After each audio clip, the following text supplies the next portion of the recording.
నమస్తే. Welcome to VSB Telugu audio novels or కథలు. కథ శీర్షిక తప్పెవరిది. రచన పవని నిర్మల ప్రభావతి గారు. చదువుతున్నది ధనలక్ష్మి. ఇక కథలోకి వెళితే, సడన్ బ్రేక్ వేసి ఆపాను కారు. 10 ఏళ్ల పిల్ల. చిరుగుల మాసిన పరికిణీతో, చింపిరి జుట్టుతో బెదిరిపోతూ నా వైపు కారు వైపు చూస్తూ నిల్చుండిపోయింది. బుద్ధి లేని పిల్ల. ఏమిటా పరుగు రోడ్డుకడ్డంగా? కారు కింద పడితే చావవు. విసురుగా డోర్ తీసుకు బయటికి వచ్చి కేకలేశాను. మరింతగా భయపడుతూ నా వైపు చూచింది. మరుక్షణంలో ఏమనుకుందో ఏమో. బాబు, ₹1 ఇప్పించండి చాలు అంది మెల్లిగా. అంత కోపంలోనూ ఫక్కున నవ్వొచ్చింది నాకు. పైసా 2 పైసలు దానం చేయమంటూ చేయి చాచి యాచించే బిచ్చగాళ్ళెందరినో చూచాను. కానీ ఈ పిల్లల ₹1 ఇప్పించండి అంటూ ఎవరూ అడగలేదు నన్ను. ఏం చేస్తావు రూపాయితో? కుతూహలంగా అడిగాను. ఆ పిల్ల నా వైపు ఆశ్చర్యంగా చూచింది. నీకు తెలియదేటి బాబు, ఇవాళ దీపాల పండుగ. ఆ చిన్ని కళ్ళల్లో నా తెలివి తక్కువతనానికి జాలికి తొణికిసలాడుతున్నట్లుంది. అయితే తమాషాగా అడిగాను. మరి మాకు డబ్బు లేదుగా. మా అక్క, చెల్లెలు, నేను టపాకాయలు కాల్చొద్దు. డబ్బిమ్మంటే మా అయ్య అమ్మ చావగొట్టారు నన్ను, మా అక్కను. కారులో వెనక సీట్లో ఉన్న ప్యాకెట్ల మీద అప్రయత్నంగా నా దృష్టి పడింది. ఎన్నో రకాల బాణసంచ, సుమారు ₹100 పైగా ఖరీదైంది. ఇవన్నీ మా 8 ఏళ్ల బాబు ఒక్కడే కాలుస్తాడు ఈరోజు. మరి మీ మిగతా చుట్టుపక్కల ఇళ్ల వాళ్ళందరికీ ఉన్నాయా టపాకాయలు? ఏదో ఆలోచిస్తూ అడిగాను. వాళ్ళ పిల్లలు కూడా మాలాగే ఏడుతున్నారు. ఎందుకో ఒక్కసారి ఆ గూడెంలోకి వెళ్ళి చూడాలనిపిస్తుంది నాకు. నీ పేరేమిటి అన్నాను నాందీగా. మంగ. మీ గూడెం నాకు చూపించు మంగ, కారు లాక్ చేస్తూ అన్నాను. మా గుడిసెల కాడికొత్తావా? ఆశ్చర్యంగా నాకేసి చూచింది. నమ్మలేనన్నట్లున్నాయా చూపులు. ఏం రాకూడదా? నవ్వాను. చెంగున అమితోత్సాహంతో రోడ్డు కవతలగా ఉన్న చెట్లు గుబుర్లకేసి పరిగెడుతుంది మంగ. అనుసరించాను నేను. సుమారు 2 పర్లాంగుల దూరంలో గుట్టగా ఉన్న గుడిసెలు కనిపించాయి. అక్కడక్కడ గోచీలు కూడా లేని 10-12 ఏళ్లలోపు కుర్రాళ్ళు రోకళ్ళు రాళ్ళకేసి మోతుతున్నారు. కొందరు పిల్లలు ఆ తమాషా చూస్తున్నారు. అందరికందరూ నగ్నంగా ఉన్నారు. గుడిసెల ముందు కుక్కి మంచంలో కునికిపాట్లు పడుతున్నారు వృద్ధులు. కొందరు యువకులు దట్టీలు బిగించి కట్టెల మోపులు కట్టుకుంటున్నారు. బక్క చిక్కిన తల్లులు తమ కొత్త సంతానానికి తమ రక్త మాంస విహీనమైన శరీరంలో నుంచి ఏదో శక్తి పంచిద్దామనే ఆదుర్దాతో పాలులేని పాలింట్లతో పాలిస్తున్నారు. అస్థిపంజరాల్లాంటి మగవారు దీగాలు పడి కూర్చుని ఉన్నారు. ఎందుకు ఆ దృశ్యం నన్ను కలవరపరుస్తుంది. నాలోని మానవత్వం తాలూకు ఆర్తిని కుదుపుతుంది.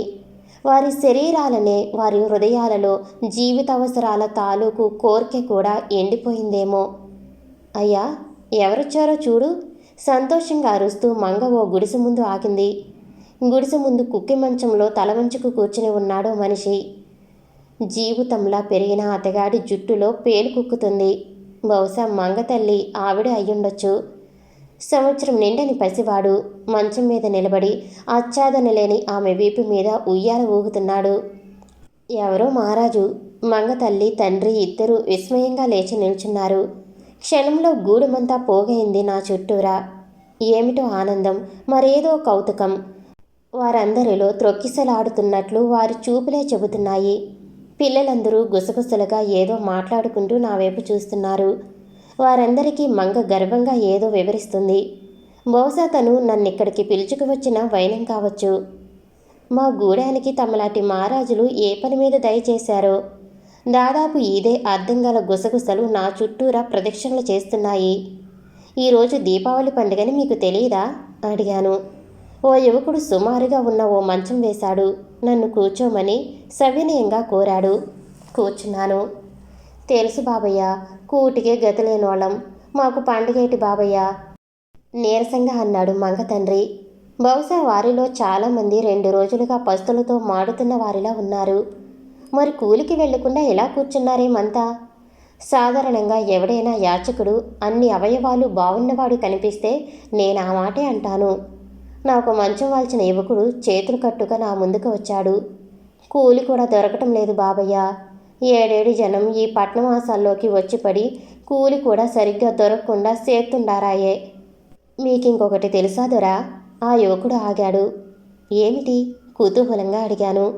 కూలి దొరకాలంటే కూలీ మేస్త్రీలని ఉన్నారంట బాబు. వాళ్ళ దగ్గరికెళ్ళి ముందుగానో 10 10 ఇచ్చుకోవాలంట. తర్వాత ఆడు కూలి చూపిస్తాడంట. ఆ వచ్చే కూలీలో కూడా వాళ్ళకి కాస్త వాటా ఇవ్వాలంట. మరి మాకెట్లా దొరికిద్ది కూలి? కట్టెలు కొట్టి అమ్ముకుందామని ఆశే కానీ అవి మాత్రం ఎవడు కొంటున్నాడు? ఉన్న మహారాజులు అడవులే కొనుక్కుంటున్నారు. లేనోళ్ళు స్టవ్లు వాడుతున్నారంట. నీళ్లకు బాయిలర్లంట వచ్చాయి కదా. ఇట్లాగే చస్తా బతుకుతుండాం దొరా. ఆ యువకుడి వైపు చూశాను. శక్తి ఉంది, ఆసక్తి ఉంది. కానీ ఏం చేయగలడు? క్షణాల మీద మారిపోతున్న ఈ రాకెట్ యుగంలో కంప్యూటర్ల సాయంతో గుమస్తాలకు ఉద్వాసన జరగబోతున్న ఈ రోజుల్లో మనిషి శ్వాస పీల్చటం కూడా యంత్రాలే చేసి పెట్టబోతున్న ఈ నాగరిక యుగంలో కాయా కష్టానికి విలువ ఎక్కడున్నాయి? ఆ పిల్లలందరికేసి చూశాను. వింతగా నా వైపు చూస్తున్న వారి కళ్ళల్లో ఏదో కోరిక దాగి ఉంది. ఆ పిల్లలందరూ నా బాబులాంటి పిల్లలే. వీళ్ళందరూ నాలాంటి, నా శ్రీమతిలాంటి తల్లిదండ్రులే. ఆ పిల్లల్లో కోర్కెలున్నాయి, చాపల్యం ఉంది, భవిష్యత్తు మీద ఆశ ఉంది. ఆ తల్లిదండ్రులలో బాగుపడాలన్న ఆకాంక్ష ఉంది. కానీ వారందరి చుట్టూరా దారిద్ర్యపు గాఢంధకారం ఉంది. ఒక్క చిన్న దివ్య వెలిగిస్తే, ఒక్క చిన్న టపాకాయ వెలిగిస్తే ఈ గాఢాంధకారాన్ని కొంతవరకైనా పారద్రోలలేనా? నా బంగ్లా చుట్టూరా ఈరోజు వెలిగించే బల్బుల తోరణాల తాలూకు దేదీప్యమానమైన వెలుగులలోకి ఒకే ఒక కాంతిరేఖను ఈ గోడెంలో ఈ ఒక్క రోజైనా ప్రవేశపెట్టలేనా? అదే నిజమైన దీపావళి. ఒక్కసారిగా తీవ్ర నిర్ణయానికి వచ్చాను.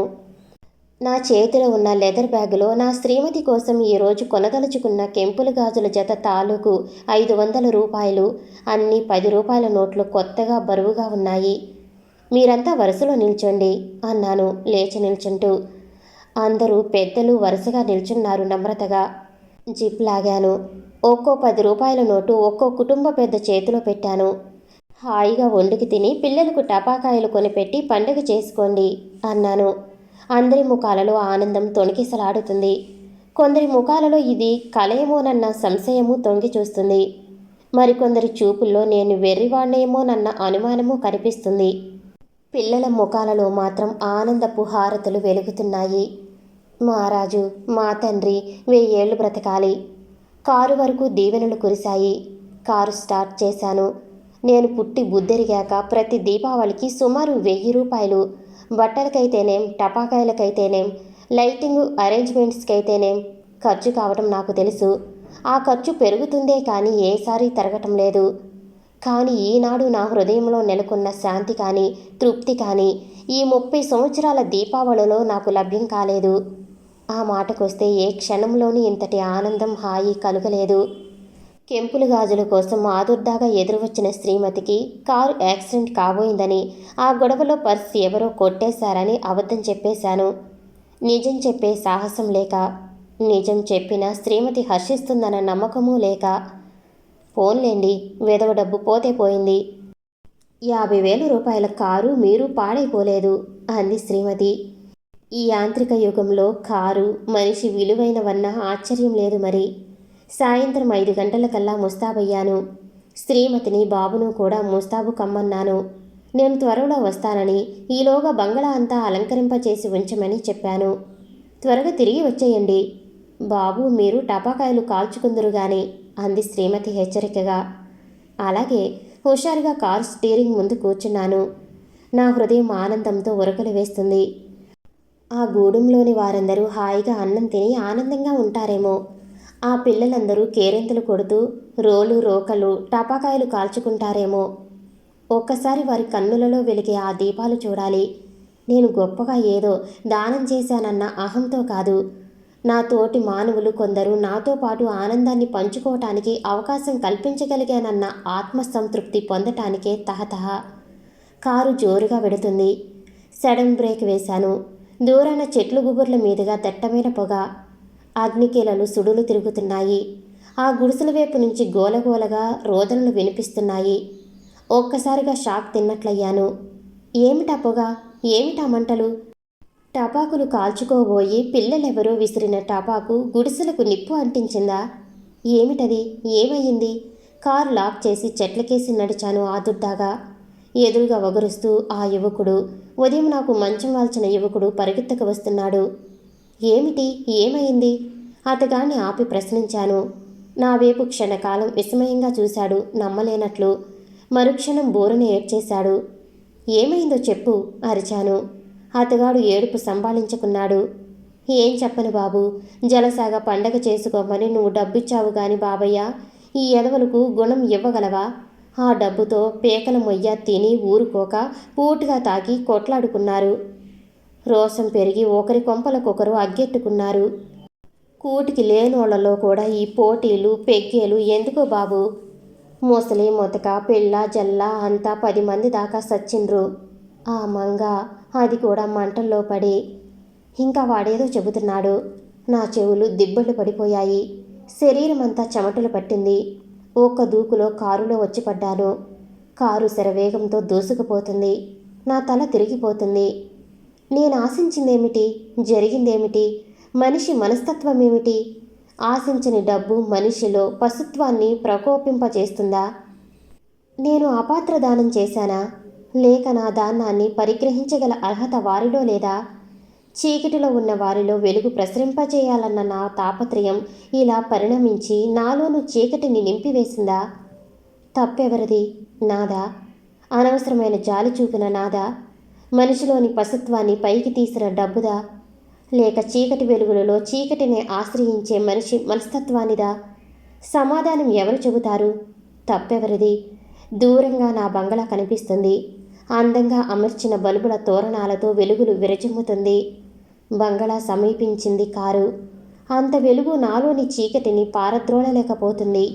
నా కళ్ళు చీకట్లు కమ్ముతున్నాయేమో. సమాప్తం. నేను వినిపించే ఆడియో కథలు, నవల్స్ మీకు నచ్చినట్లయితే మరిన్ని కథల కోసం షేర్ చేసి, లైక్ చేసి, సబ్స్క్రైబ్ చేసుకోండి. Thank you for watching.